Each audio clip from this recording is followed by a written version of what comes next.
Okay, the next one is from Rusty Shackelford. The subject is Big Cass to Disco Pro Wrestling. Huh. Good morning, boyfriends. Jeez. It's your friend from the base snorting all that yay and avoiding the gay. Oh, God. Did you hear this opening line? Listen to the whole thing. He does it all the time. He also says this. No. Listen to this. Right. Good morning, boyfriends. It's your friend from the base snorting all that yay and avoiding the gay. Right. He always says something like that. Yeah. It's atrocious. Right. Over the weekend, Big Cass lost his composure when nuts over people stealing his belongings. He totally lost when he accused SCU of stealing his sweater. My guess it was a Harry Potter sweater. Huh. This led to Pat Buck to knock him out with a Justin Gaethje style punch. Wait. Is this actually happened? Yeah. You didn't hear about this? So I wouldn't be asking if I had. Let me just tell you the story real quick. Just a little sidebar here. Yeah. So let me read this because this basically tells the story. Read it. Yeah. Okay. He lost it when he accused SCU of stealing the sweater. My guess it was a Harry Potter sweater. This led to Pat Buck to knock him out with a Justin Gaethje-style punch. Pat Buck's the owner of the company that they work for, the promoter. He just signed with WWE as a producer. So this was his farewell show as well. Apparently, Big Cass, and supposedly he told Joey Janela he was going to kill him, too. Yeah. Okay? Right.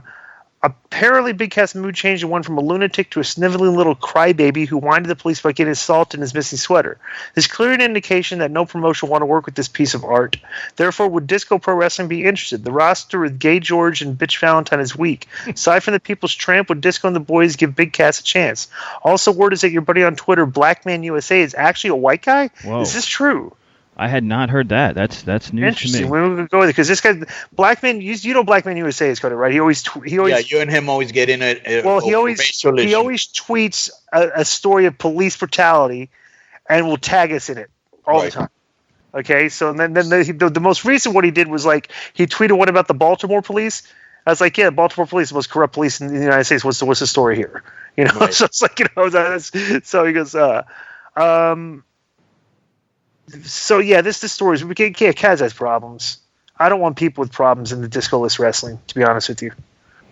So, bro, I just, it's like, you know, okay.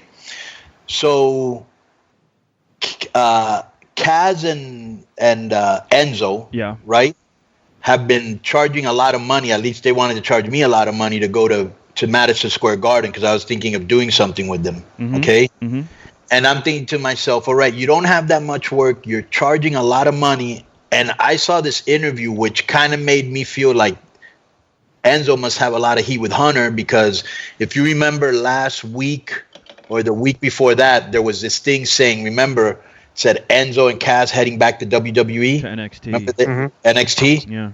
And so, and then like the next day they interviewed Hunter and he was like, yeah, let me make this very clear. Yeah. Enzo is not coming back. Right. I was like, okay, he's got heat with Triple H personally. And so I talked to somebody there in WWE and they confirmed that. So if you've got heat and you haven't been hired by anybody, doing shit like this isn't going to help you get any work. No, of course not. Especially because the guy that he got punched by just went to WWE as well, you know? And he's also making a bad impression for himself on guys that were there, like SCU, like Kazarian and Daniels and Scorpio Sky were all in the locker room. You know, we're supposed to get Frankie Kazarian back on this show, right? Yeah, we might get a little. We get the inside on that. We got to get that. We got to get that. You know what? Actually, wait. This is going to be a three-headed monster. Call Frankie Kazarian right now.